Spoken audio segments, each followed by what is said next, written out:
একদিন এই চালাক শিয়ালটা ফ্রিতে জেলের ভাত খাওয়ার জন্য ইচ্ছা করে নিজেকে পুলিশদের ফাঁদের মধ্যে আটকে দেয়। এরপর অনেক জোরে জোরে কান্না শুরু করে দিলে তার শব্দ শুনে পুলিশ তাকে ধরার জন্য চলে আসে, কিন্তু পুলিশ তাকে নির্দোষ মনে করে লাথি মেরে সেখান থেকে তাড়িয়ে দেয়। কিন্তু তখনই সে সিলভার কালারের রং খুঁজে পেলে তার মাথায় একটা আইডিয়া চলে আসে। এই জন্য সে ওই রঙগুলোকে তার গায়ে লাগিয়ে নকল আসামি হয়ে যায়, যার কারণে পুলিশেরা তাকে আসামি মনে করে জেলখানায় ধরে নিয়ে গেলে সে অনেক খুশি হয়ে যায়। কিন্তু তাকে জেলখানায় বন্দী করার পর একটা বৃদ্ধ নেকড়ে তাকে এই জেলখানার ভয়ঙ্কর শাস্তিগুলোর কথা বলতে শুরু করে, কিন্তু তখন শিয়ালটা তার কথাগুলোকে একদমই বিশ্বাস করছিল না।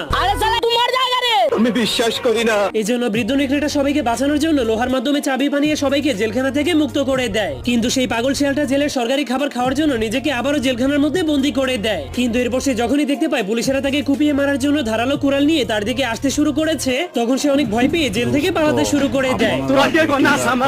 এই জন্য জেলার তাকে ধরার জন্য তার পিছনে অনেকগুলো ভয়ঙ্কর কুকুর লাগিয়ে দেয়। কিন্তু তখনই পানিতে নামার কারণে তার উপরে লাগানো নকল রংটা